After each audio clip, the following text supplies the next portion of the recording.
and you still tuned in to your Ramadan companion. And we're going to be having a really, really interesting discussion. I've two gentlemen who'll be joining me for it. One of them is Mabutho Mthembu.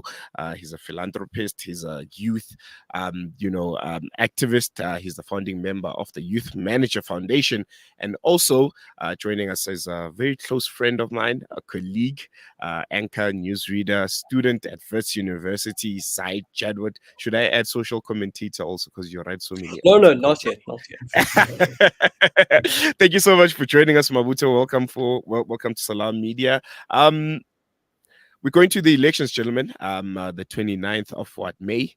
The ground is fertile for discussions, especially this kind of conversations that we would like to have here on Salaamedia.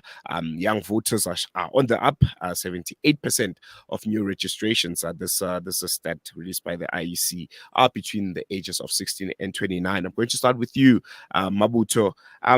Young people being involved in politics, is it something to be concerned about, looking at a lot of people saying South Africa's youth is not really interested in politics.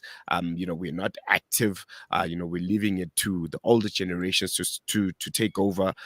Where are we right now? What's the lay of the land when it comes to young people and how we're reacting to the country's political discourse? I think, in my view, thank you very much for the opportunity, and good morning to yourself as well as the listeners and the viewers. I mean, the participation of young people is quite a very important step forward, in strengthening, the democratic project of South Africa. And obviously, on the basis of the fact that we are not a perfect country, there's a myriad of very, deep challenges that face young people.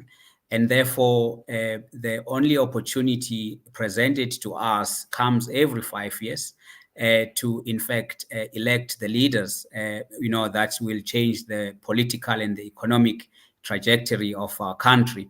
But I think the point that I would like to begin with is that before we celebrate or before we promote the participation of young people, what one needs to reflect at least in the current context, is that does the political climate in the South African context, in fact, provide a conducive space for young people to participate? And I will dissect what I mean by that. And what I mean is, when you look at the recent proliferation of political parties that are emerging almost on a daily basis, to occupy the political space. And my fundamental question is that healthy for our democracy? Some schools of thought obviously are of the view that it is healthy. It demonstrates the strength of our democratic project. But from the opportunity perspective, i.e., allowing the young people to choose and to investigate and interrogate the political parties that are there at the table for them to make decisions of who do they believe would, represent their interest, both social and economic interest, in changing the landscape in South Africa. Now, when you've got the multiplicity of political parties that are emerging, and majority of which are in fact, driven by a myriad of interest, either political or economic, who have not had any track record to demonstrate to young people that what they are offering is in fact, in substance, what young people need in order to change the course of their lives in South Africa. It then presents an opportunity where you could now have an inverse, where on the basis of these, resurgence of political parties, young people might in fact feel that, we don't believe that, those who present themselves as leaders take us seriously because, of the multiplicity of all the political parties that are emerging. So it could have a negative impact on how it encourages young people to participate in the political discourse. Zahid, I'm going to throw the same question to you. You are in the echelons of higher education at Wits University. What are the conversations like? We are fast moving towards elections. What are young people talking about in campus? Is there interest? Is there excitement? Are they, willing to contribute to the discourse and make the difference? Are they, looking forward to voting? Give us a lay of the land. How is it looking? I mean, on a tertiary education, in that space, I think people are aware of the political dynamics around them and they are keen to participate. But what I've noticed is lots of people talking about their options, right? And when they look at the options that are presented to them, and as my fellow panelist mentioned just a short while ago, there are quite a number of options. I've seen some people even describe the number of options as a buffet menu, with the number the number of parties that you've got that could potentially be voted for. I think it was in the 2021 elections you had around 300 odd parties that were registered to participate in the election. So there are a lot of options, but I don't know whether these really speak to the interests of the electorate of young people. Are they actually seeing the kind of parties that they want to vote for? A lot of them saying, well, okay, we're looking at the current situation. It's not a good situation. We need to vote. We need to use our votes wisely.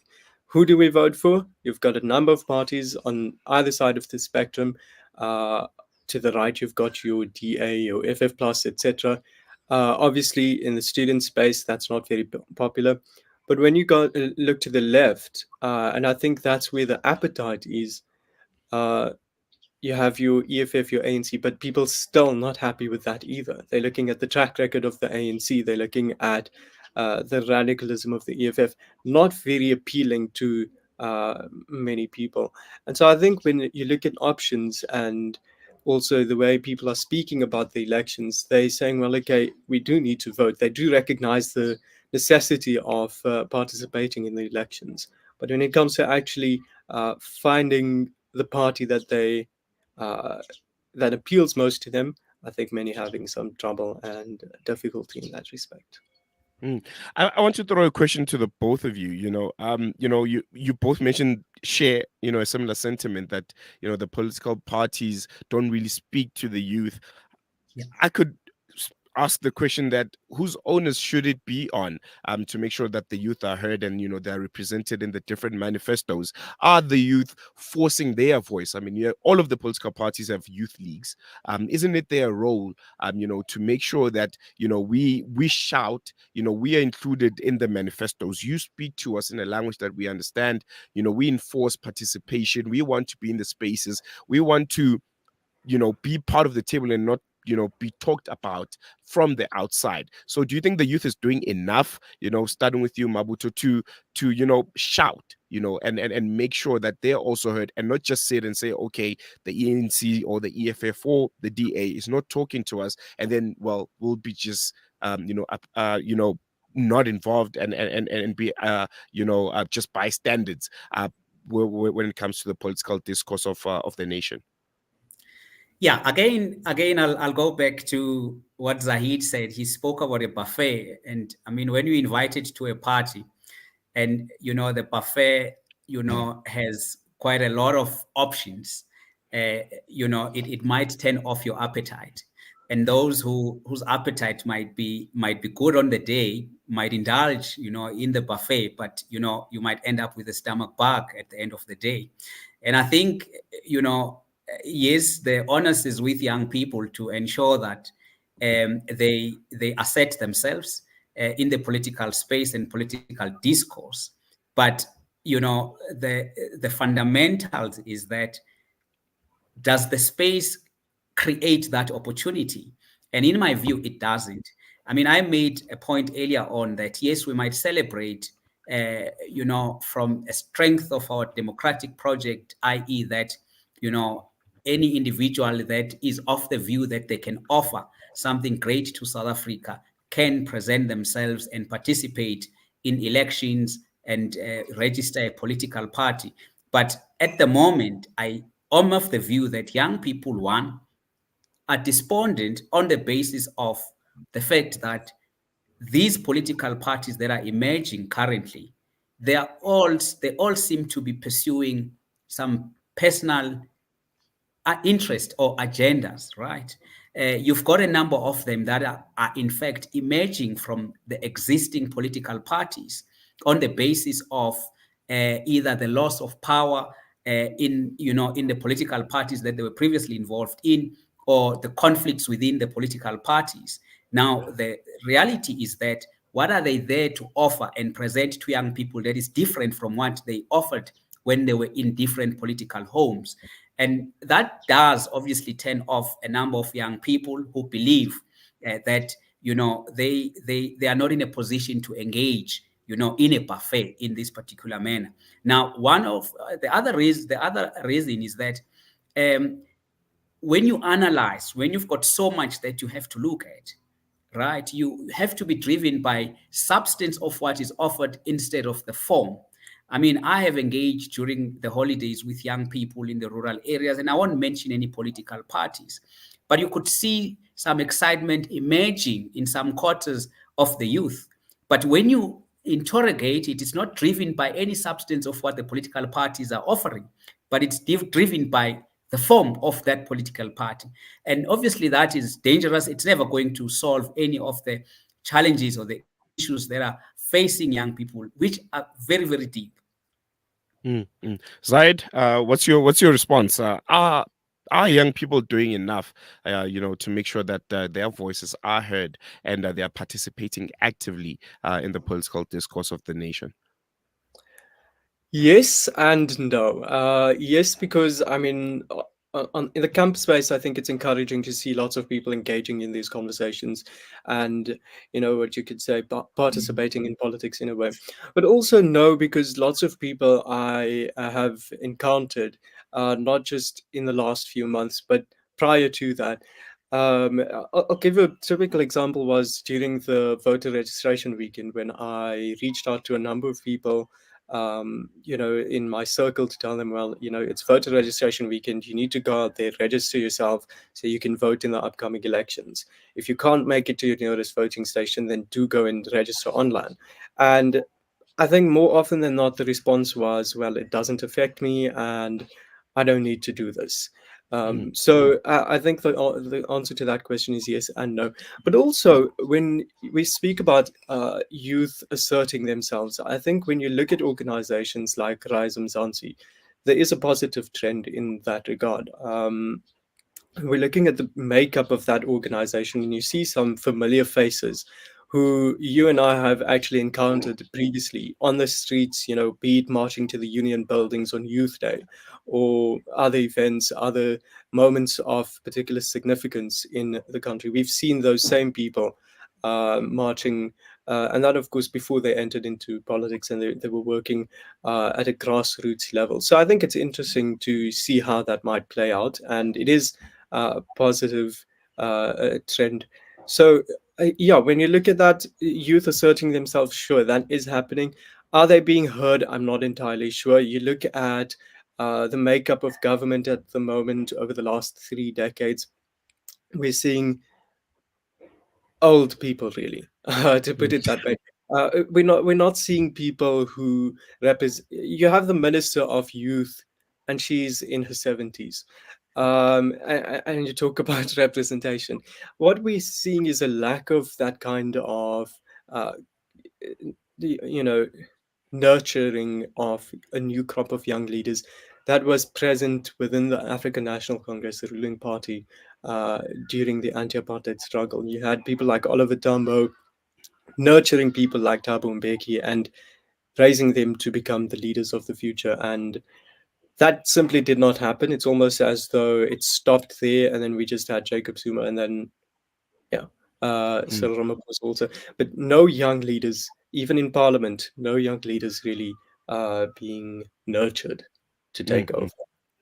All right. I want us to take a quick break. When we come back, I want us to touch on, just how sometimes young people, whether they'll be, in, activist spaces, they'll be in civil society bodies, and then, they catch the attention of political parties, and ultimately, because of how loud their voices are, they're swallowed into these political parties, given office job or in the back benches of provincial governments, and we never hear from them again. I want to hear your thoughts on that. We have a whole generation, the Fees Must Fall generation. We thought by now, most of them would be, in parliament. They'll be leading, the nation in a way, because of how passionately, they took that course, but none of them are nowhere to be seen. I think we'll touch on that after the break, when we continue our conversation on young people and just how involved we are in the country's political discourse. Salaamedia, your spiritual companion this Ramadan. Abu Hurairah narrated that he heard the Prophet Muhammad, may the peace and blessings of Allah be upon him, say, in black seed there is a healing for every disease except death.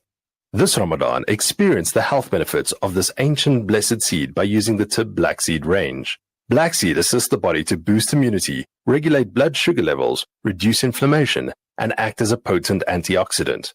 Experience a holistic approach to health by introducing the Tib Black Seed range into your Ramadan routine. Available in capsules, pure cold-pressed oil, and a vapor rub. Trust Tib Health Sciences for quality black seed products. For more information, visit blackseed.co.za.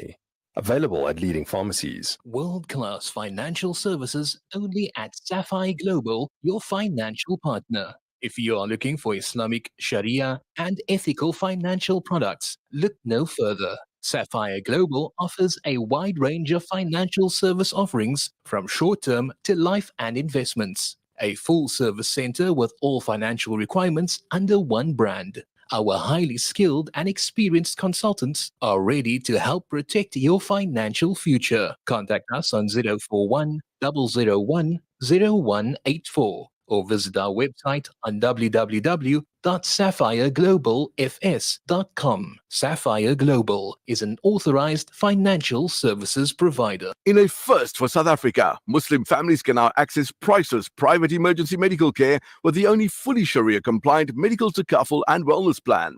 In the event of illness or an accident, Emergivac Sharia will evacuate you by private ambulance to a private hospital and cover you for up to 575,000 Rand for in-hospital expenses, such as radiology, pathology, surgery, ICU, theatre, doctor and specialist expenses. Plus, you receive 24-hour armed response services, roadside, home and even appliance assistance services. Simply download the Emergivac app and register online or SMS Sharia to 40777. Emergivac Sharia, for when serious emergencies require seriously fast response. Welcome to Pharaoh Auto Investments, where luxury meets perfection. Located at 92 Rivonia Road, Sandton, on Level 2 and Level 3, our showroom is a sanctuary of opulence. Step into the realm of prestige as you explore our exquisite collection of luxury vehicles, meticulously curated to meet the highest standards of quality and sophistication. But that's not all. Introducing Origins by Pharaoh, our sister company dedicated to offering affordable luxury vehicles without compromising on quality. Experience elegance within reach. Ready to embark on your journey to luxury? Contact us today at 011 444 9460 or email us at info@pharaohgroup.com for more information. Ramadan Mubarak to all our valued customers. Pharaoh Auto Investments and Origins by Pharaoh, where luxury is a lifestyle. You are listening to Salaamedia live from our headquarters in South Africa. This is Salaamedia, keeping you company this Ramadan. Welcome back. You're still tuned into Salaamedia. I'm still joined by Mabutho, Mthembu, and Zahid Jadwat, having a really, really interesting conversation about young people's participation in our democratic processes. Obviously, having a spotlight on the upcoming elections. And before we went to the break, I want us to touch on, what I consider betrayal. By some young people. You'd have, in civil society, activists, we see them in the forefront of, the marches that you, Zahid, have spoken about, marches to the union buildings, to government's offices, taking up really, really important issues and, making sure that, their voices are heard, whether it's youth unemployment, whether it's, education, higher education, and how those spaces need to be revolutionized and, decolonized. But then they get loud enough, political parties notice them, and all in the name of, we having young people join our organizations. They are then sucked into those political parties, given backbencher jobs, or, they are somewhere in Lutuli House doing, filing, for some, I don't know, Secretary General, and we never hear from them again. We know of those people. I'm sure Zahid and you, Mabutho, you have a name at the back of your mind as a nation, or even names, of these young Plenty. people that, of these young people that we thought, they're going to be a new crop, of, a generation of young leaders that are going to, I don't know, be the 1976 generation of the 2000s. Mabutho, I'm going to start with you. What are your thoughts on that? Are we our worst enemies at times? So, look, the question you raise is very interesting, and I'd look at it, through two lenses. Yes, I could agree that some of them might have betrayed, the advances that, that they had, kickstarted back in their days at universities, which, if they had continued with the same energy and momentum, they would have achieved even, far better results. And also, I would look at a political party, for example, like the ANC, which is over 100 years old, well established, a network, a very complex, political party. And the young people, after you've completed the university, then moving into whatever position that has been assigned to. Obviously, I don't think it would be that easy. There are, challenges that they would encounter.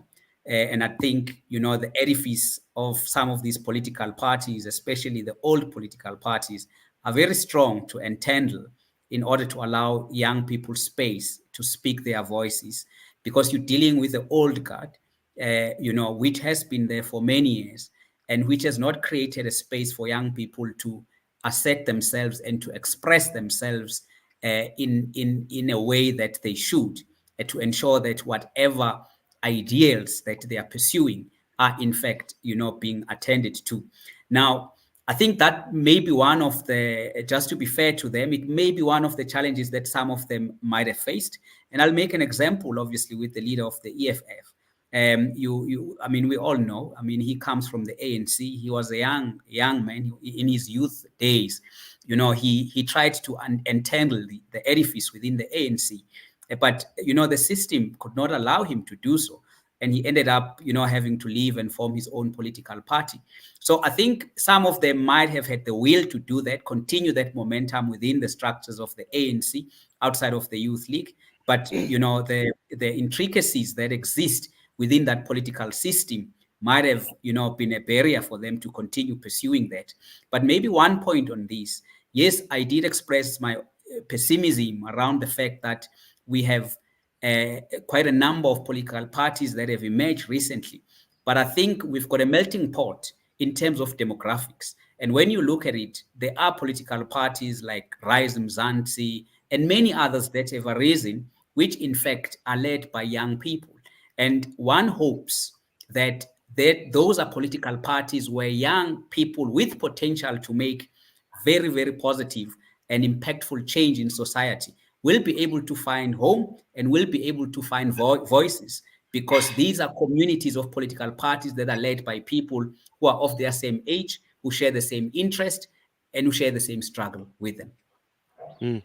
Zahid, what do you think about this? Is the only way, for young people to enforce change, in the confinements of a political party where they ultimately find themselves, being non-starters essentially, because of, as you mentioned, Mabutho, the organization is an old guard, it's big and it's so complex, and you just don't come in fresh from vets and think you're going to be the next, I don't know who. What are your thoughts on that? I mean, Salila, you mentioned earlier on that some of these people end up on the backbenches. They end up doing filing in Luthuli House. You and I both know some who ended up in legislatures. They also ended up in parliament. So you know exactly who I'm talking about. And the thing is, the moment they entered into these spaces, suddenly it becomes about the party line, and we're not seeing that, you know, that passion, that freshness that they presented when they were on the front lines of the Fees Must Fall movement. And the moment they enter into these spaces, then it becomes about the party line, and then you can almost forget about them really saying anything fresh and bringing any fresh ideas. And I think it really comes down to the system, as my fellow panelist mentioned. Once they come into these spaces, they realize that they are actually confined to an extent, and they can say stuff, they can wish for stuff, but sadly, the wheels of these systems turn a lot slower. And when you come into a system that's already been in place, it's well established, it's been there for a long time. There are people who have been there for longer than you've been alive. Um, can you really make that much of a difference? I think eventually, yes, it will take a long time. It's a slow process, but it really cannot happen overnight. And perhaps that's why we might be a bit disappointed when we see these people entering these spaces and suddenly they go mum about the causes that they were very, very vocal and very passionate about just a few years prior. And they find themselves in these spaces, they are confined, and yeah, they just find themselves having to toe that party line. And at the end of the day, this is their bread and butter. This is their lunch. They're in these positions. They're being paid very well. And so would they really then dare to actually step out of bounds, step out of lines? I'm not sure. Politics of the stomach. That's Yeah. I think that's the best way you could put it. Yeah. Yeah. Mabuto, I'm going to come back to you. We don't have a lot of time left, but you know, we've been talking about this buffet, you know, that we have as young people, you know, these various political parties. Not sure if it's indicative of a healthy democratic landscape, but elections are close. I don't want you to tell me who you're going to be voting for, but looking at, I'm not sure if you've read the various manifestos, looking at the manifestos and how the parties have positioned themselves, which which ones do you feel like, you know, they are the best option for young people, you know, to be voting for come the 29th? Yeah. No, thank you very much. I don't read manifestos at all. I've never read a single one. I've never listened to a single manifesto in my entire life. But I place my judgment on the basis of what political parties have achieved, what they've said before, and, you know, what the outcomes are on the basis of what they've promised or what I've heard them promise on an ongoing basis. And you make, and I urge young people to make their judgment on the basis of that. Now, I think the good thing is that even the political parties that are emerging, the new political parties, the leaders of those political parties have had some leadership roles and responsibilities in one or two or three other political parties prior to forming, you know, the new political party. So, you know, if we use that as a basis to make our judgment, I think it places us in a better position to say, I will put my vote to somebody that I can attest has, yes, made some mistakes, but has made some strides in whatever political office or position that they occupied. Now, if they're in a new political home, would that political home now resonate with me? Because I would like to at least follow somebody that has demonstrated that whatever that they had promised before, they've been able to execute it to the best of their abilities. And it is on that basis that for me, manifestos are meaningless. And I don't think any person who even goes to the stadium listens to them.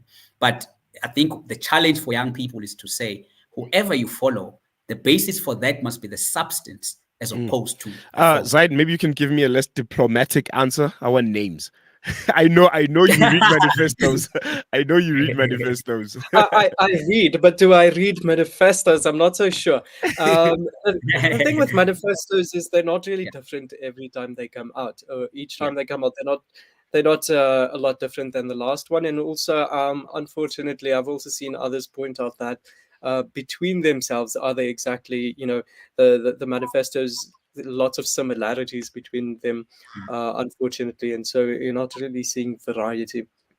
But yeah, who to vote for? I don't know. That really is up to the voter on election day. I'm not going to tell you who to vote for, but I am going to tell you, and keeping in the theme with this youth vote and what we've been discussing for the past half an hour or so, is there is a party that claims to be championing the voices of youth. They are a fresh organization. They do have fresh faces. They are calling for new leaders. So if that's something that appeals to you, by all means, go ahead. I mean, it is quite encouraging to see something like that, but I'm not sure about their track record. They have not been in government before, and so I would be a bit wary about that. So still a bit undecided about whether or not the vote would go that way or not. And I mean, yeah, I'm usually one to stick to something I know, and not very venturous. But yeah, like I said, there are signs of new options coming out, and I think people should be encouraged to go and vote. Don't give the excuse that they all sound the same, because they might slightly sound the same, but there are options, and it's up to you then to take advantage of that. Just quickly before before we wrap up, Solano, if I may add, I think if I could just to impress the importance of people actually participating in the elections come 29th of May. People who say democracy hasn't worked for them, it hasn't delivered any dividends for them. I beg them to think about the fact that they can actually express themselves, the fact that you can have someone like Peter Groenewald who speaks to Afrikaner interests, and then you also have someone at the same time like Julius Malema, calling for the nationalization of banks. And then you also have people like Kenny Kunene calling Julius Malema a cockroach. Those kind of things. The fact that those liberties are available to us, it tells you a lot about the value and the benefit of democracy. And also, there's a famous quote that democracy is the best form of not the best form of government except all others, which means it's the best we have. It's not perfect, but it's the best that we have. So take advantage of it when the elections do come around. And you, Mabutho, before I let you go, any parting shot? No, I think we presented yet with another opportunity, and I believe it helps us not to sit back and complain and not take part in in deciding our future. We are aware that young people have a myriad of very, very deep socioeconomic challenges they are faced with, and therefore it's incumbent upon them to go out there and vote. Whatever the outcome is, it will be accepted. That's what democracy is about. But at least we'll pat ourselves in the back that we participated, and we involved ourselves in crafting the future of our country. Well, unlike these two gentlemen, I'll tell you who to vote for. Maybe you might persuade me to. No, it's easy. It's easy. Yeah, the leader of the party that you're going to vote for must at least know the price of bread. Okay.